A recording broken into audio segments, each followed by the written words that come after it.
সব দলেরই দেখা হলো, সব দলেরই দেখা হলো, কেমন করে চালায় দেশ।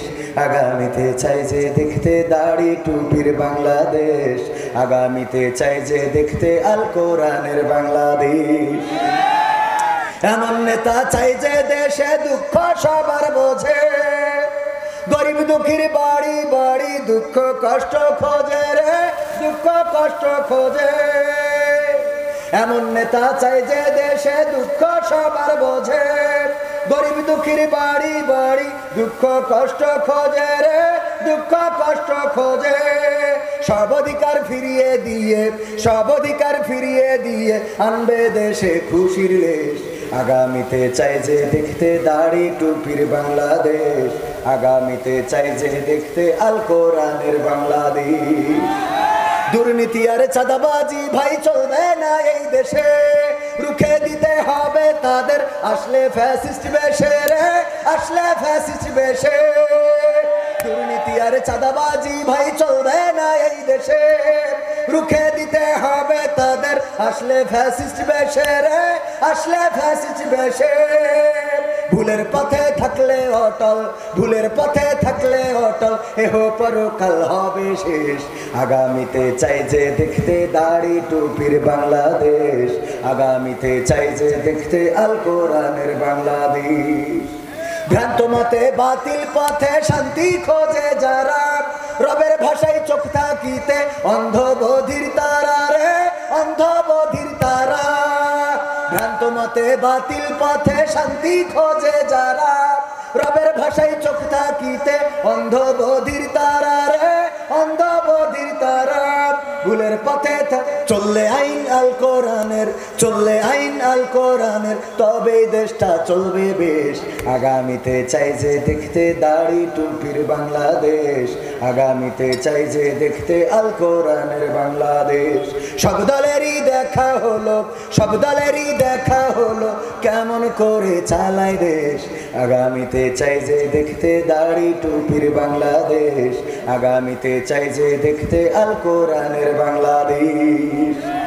চান আপনারা আগামীর দিন এই বাংলার জমিনে, আল্লাহর জমিনে, এই বাংলাদেশের মাটিতে কোরআনের আইন কায়েম হোক, এবং সেই কায়েম করার জন্য যদি আমাদেরকে রাজপথে থাকতে হয়, রাজি কারা কারা একটু দেখতে চায়?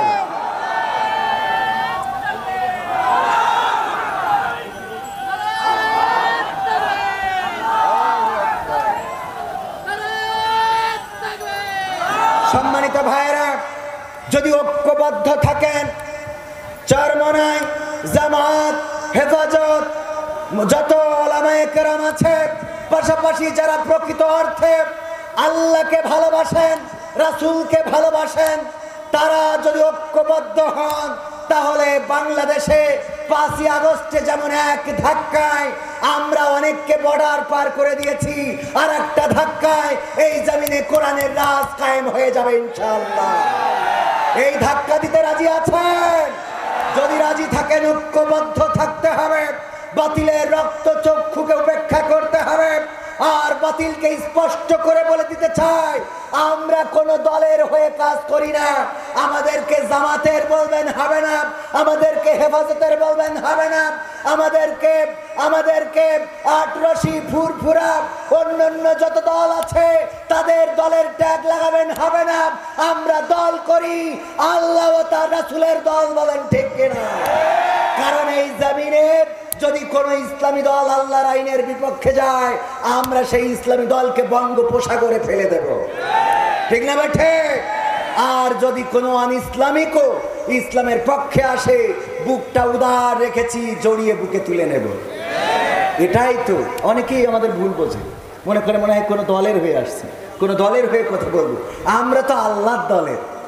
কার দলের? অ্যাডভোকেট গাজী এনামুল হক আল্লাহর কথা এবং আল্লাহর আইন নিয়ে যদি চলের সাথে আসি, যদি আল্লাহর আইন নিয়ে না চলে তাইলে যুবকরা আছে না, আরে বাবা প্রথমে 14 তারিখে ফুল দিয়ে পরে 15 তারিখে তার নিয়েতে আনি মনে যাচ্ছে, পাকা একটু কদিন দেরি আছে না না?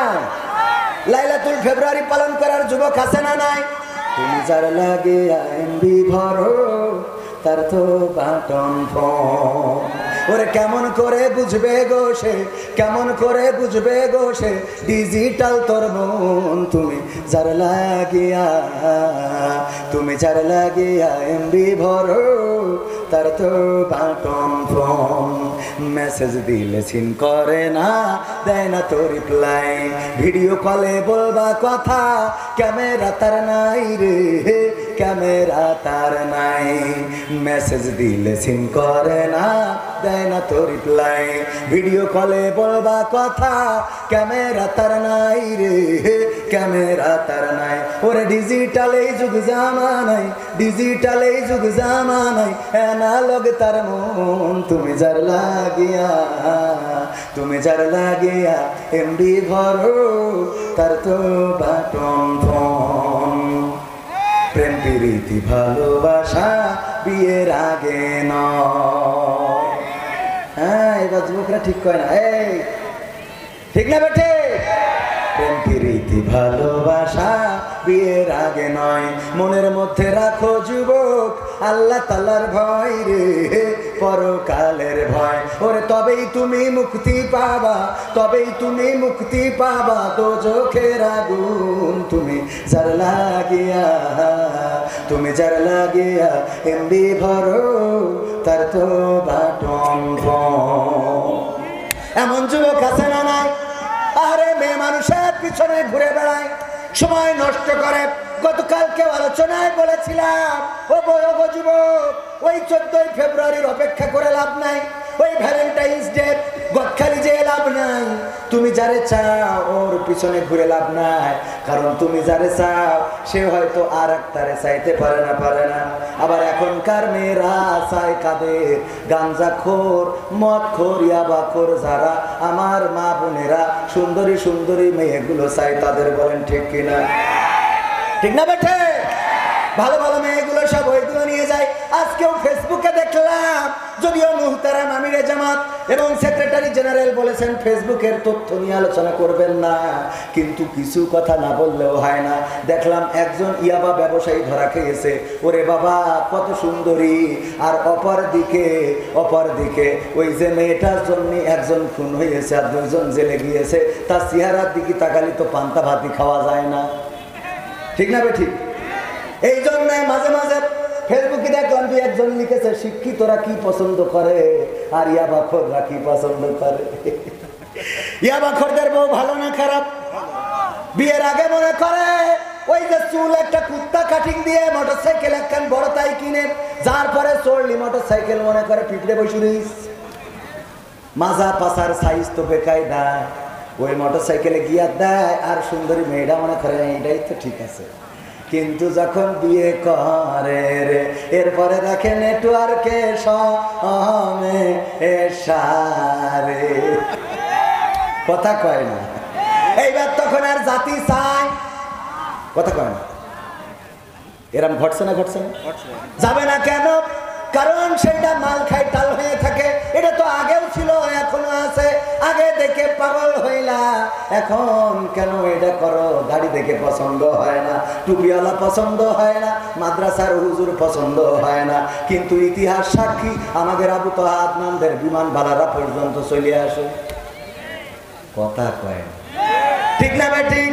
কারণ হুজুররা বুঝতে পারে বিয়ের পরে বোঝে হুজুর ছাড়া গতি। কারণ বোর যত্ন করে কারা? হুজুর যারা তারা বোর যত্ন করে, আর যারা ওই নেটওয়ার্ক ছাড়া ওরা তো বোর কেমনে যত্ন করতে, এই হাদিসটাই তো পড়ে নাই। কথা কয় না? ওরা ভাই দোয়াটাও তো পারে না। ও দোয়ার সময় ওর বললেন বোম্মালো দোয়া বলতে হবে। কথা কি খারাপ লাগছে বাবা? এই জন্যে ওই যে পরকীয়া বেড়ে যাচ্ছে, এই পরকীয়া বাড়ার পিছনে আমাদের সামাজিক যে অবক্ষয়, আমার কথাই তেমন পরিবর্তন হবে না, হবে না। কত বড় বড় হুজুর রস করলো, তাই হইল না। আর আমি তো হুজুরই না, আমার কথায় আর কি পরিবর্তন হবে? তারপরে আমরা চাই এই সমাজ যেন পরিবর্তিত হয়। মা বোনেরা কন্ট্রোলে চলবেন, কিন্তু তার আগে পুরুষের কন্ট্রোল দরকার আছে না নাই? আপনি নামাজ পড়বেন না, আপনি মসজিদে যাবেন না, ফজরের আজান হয়ে যায়, মানুষের